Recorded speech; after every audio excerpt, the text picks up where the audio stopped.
आज नेपाल राष्ट्र बैंकको सञ्चालक समितिले आर्थिक वर्ष 2080-81 को लागि मौद्रिक नीति पारित गरेको छ। जुन मौद्रिक नीति हामीले पारित गर्न साथ सबै सरकारवालाहरूको लागि अपलोड गरिसकेका छौँ र यहाँहरूको हातमा परिसकेको छ। यस सिलसिलामा म उक्त मौद्रिक नीतिको केही सारांश यहाँहरू समक्ष पढ्ने अनुमति चाहन्छु।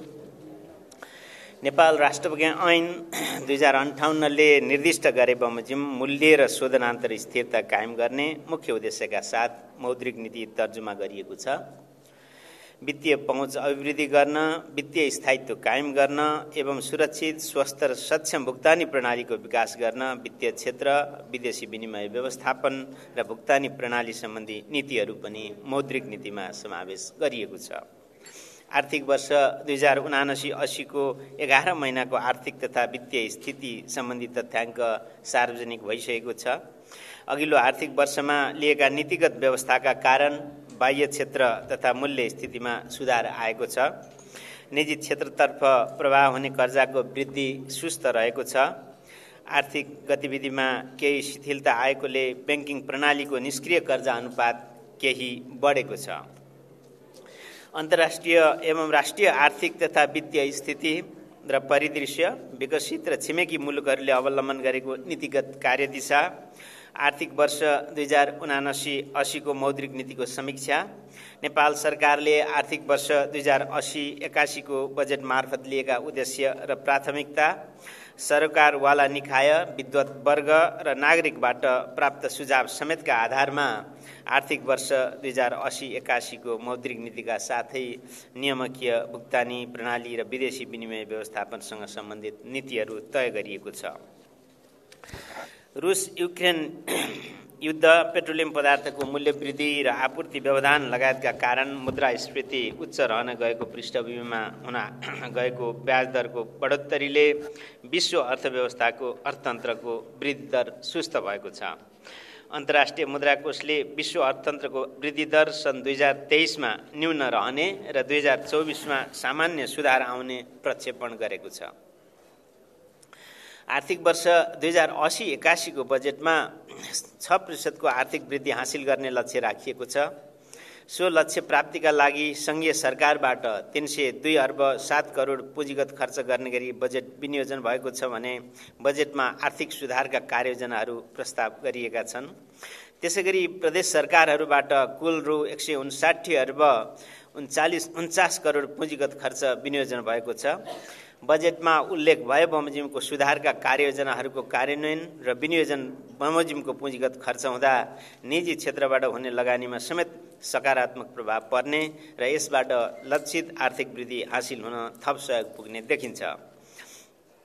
वार्षिक औसत उपभोक्ता मुद्रास्फीति लक्षित सीमाभन्दा केही माथि रहने देखिएको छ। आर्थिक वर्ष 2078-79 को 11 महिनासम्ममा औसत उपभोक्ता मुद्रास्फीति 6.18% रहेकोमा आर्थिक वर्ष 79-80 को सोही अवधिमा 7.77% कायम भएको छ। 2080 जेठ मसान्तमा भने वार्षिक बिन्दुगत मुद्रास्फीति लक्षित सीमाभन्दा केही कम 6.83% रहेको छ।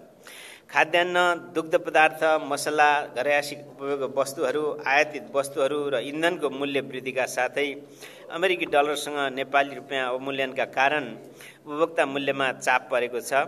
तर आन्तरिक मागमा कमी आएको र भारतमा थोक मूल्य घट्ने प्रवृत्ति देखा परेकोले मूल्यमा परेको चाप कम हुँदै जाने अपेक्षा गरिन्छ।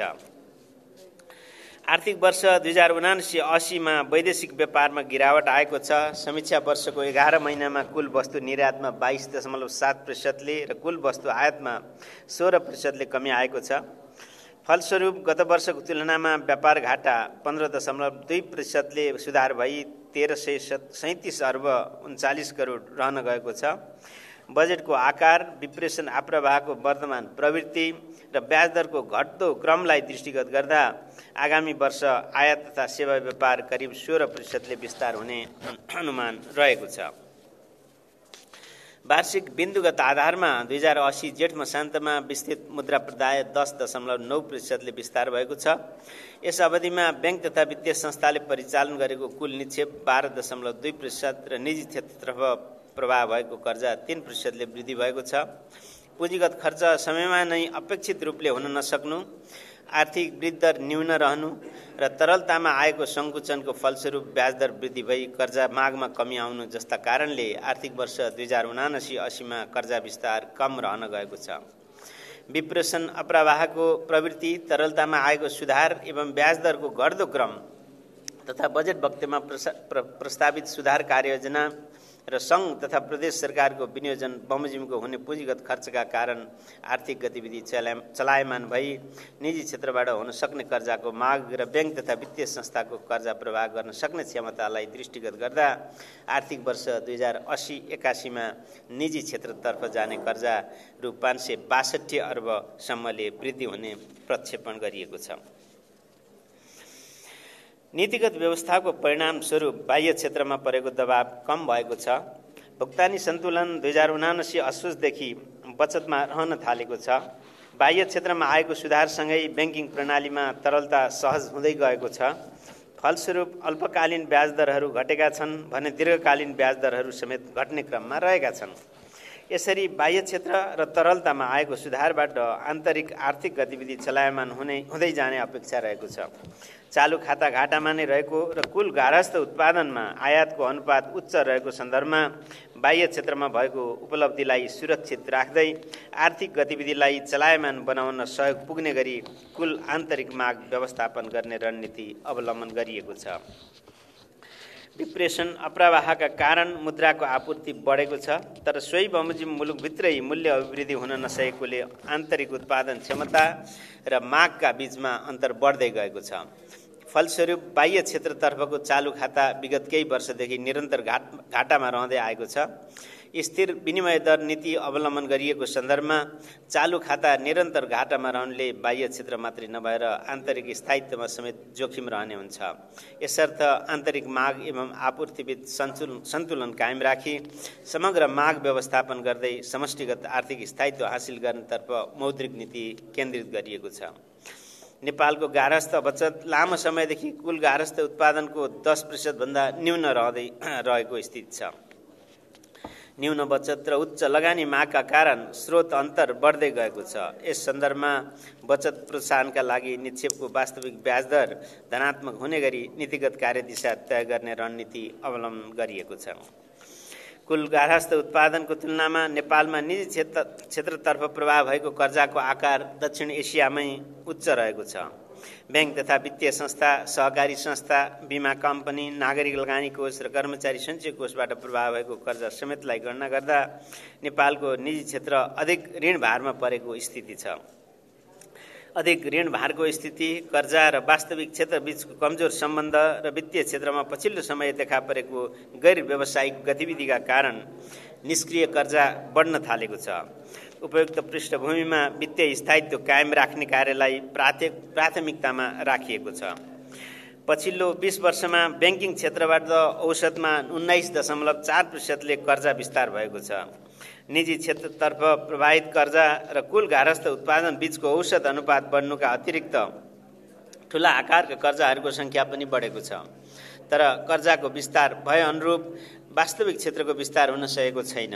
वास्तविक क्षेत्र विस्तार नभई वित्तीय क्षेत्रको मात्र विस्तार हुँदा वित्तीय सम्पत्तिको गुणस्तर कमजोर हुन गई वित्तीय स्थायित्वमा मात्र नभएर यसले अन्ततः वास्तविक क्षेत्र तथा सरकारी वित्तमा समेत दीर्घकालीन रूपमा प्रतिकूल प्रभाव पार्न सक्ने जोखिम रहन्छ।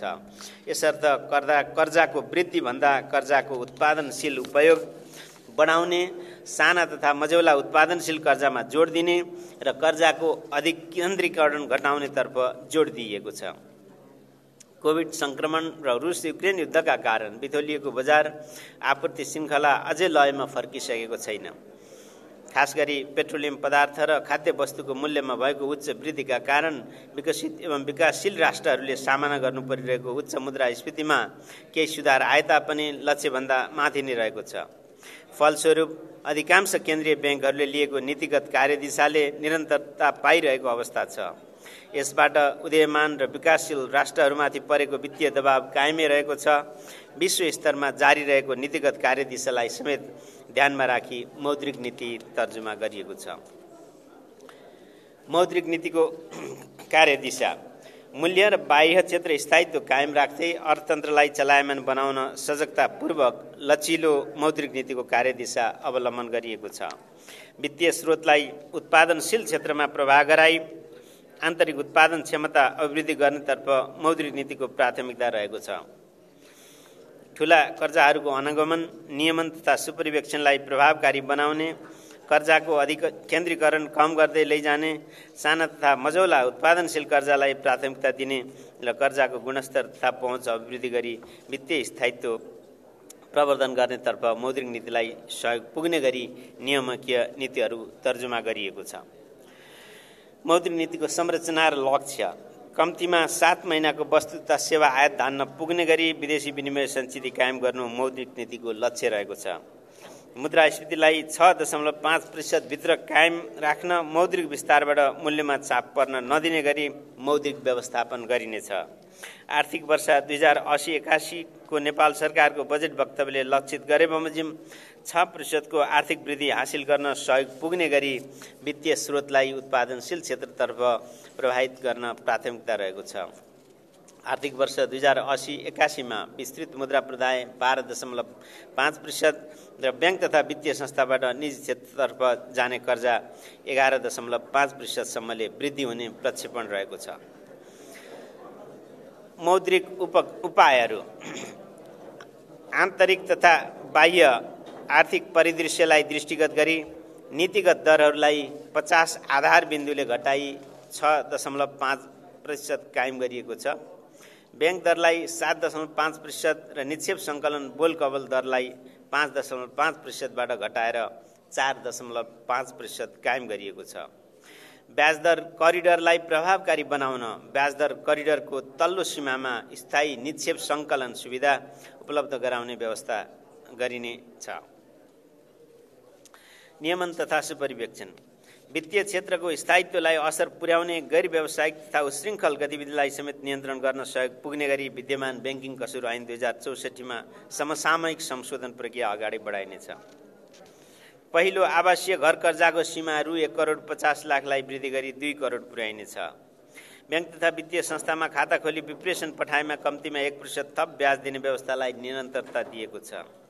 ब्याङ्क तथा वित्तीय संस्थाको सुझाव समेतको आधारमा चालु पुँजी कर्जा सम्बन्धी मार्गदर्शनमा आवश्यक पुनरावलोकन गरिनेछ।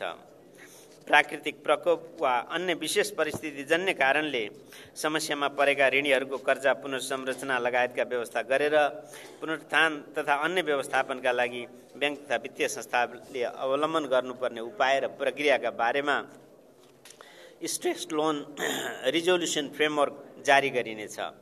वाणिज्य ब्याङ्कहरूको सम्पत्तिको गुणस्तर पुनर्मूल्याङ्कन गर्नुका साथै ब्याङ्क तथा वित्तीय संस्थाको आन्तरिक कर्जा जोखिम वर्गीकरण गर्ने सम्बन्धी मार्गदर्शन तर्जुमा गरिनेछ। राष्ट्रिय स्तरका विकास ब्याङ्कहरूले समेत पूर्ण रूपमा क्यापिटल एडिक्वेसी फ्रेमवर्क 2015 अनुसार पुँजीकोष कायम गर्नुपर्ने व्यवस्था लागू गरिनेछ। नेपाल लेखामान अनुसार एक्सपेक्टेड क्रेडिट लस मोडल कार्यान्वयनका लागि आवश्यक नीति तर्जुमा गरिनेछ।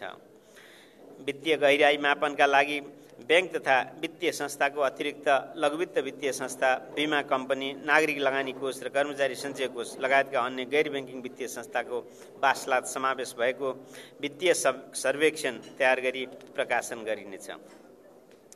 लघुवित्त वित्तीय संस्थाको समस्या र सुझाव सम्बन्धमा गठित अध्ययन समितिले तयार पारेको अध्ययन प्रतिवेदनका सुझावहरूलाई क्रमशः कार्यान्वयन गर्दै लगिनेछ। 2081 आषाढ मसान्तसम्म एकीकृत कारोबार सञ्चालन गरेमा विद्यमान सुविधाहरू उपलब्ध हुने गरी लघुवित्त वित्तीय संस्थाहरूको मर्जर तथा प्राप्तिलाई प्रोत्साहन गरिनेछ। सूचना प्रविधि लगायतका सेवा निर्यात गरे बापतको विदेशी मुद्रा विद्युतीय माध्यमबाट भित्र्याउने व्यवस्थालाई थप प्रभावकारी बनाइनेछ। विद्युतीय भुक्तानीमा आबद्ध संस्थाहरूले गर्ने कारोबारहरूको राफसाफ कार्यलाई प्रिन्सिपल फर फाइनेन्सियल मार्केट इन्फ्रास्ट्रक्चरसँग सामञ्जस्य हुने गरी यस ब्याङ्कको प्रणाली मार्फत फर्चेट हुने व्यवस्था मिलाइनेछ। नेपाल सरकारको आर्थिक वर्ष 2080-81 को बजेट वक्तव्यमा उल्लेख भए बमोजिम विदेशी लगानी सम्बन्धी प्रक्रियालाई सरलीकरण र सहजीकरण गर्न नेपाल राष्ट्र बैंक विदेशी लगानी तथा विदेशी ऋण व्यवस्थापन विनियममा आवश्यक संशोधन गरिनेछ।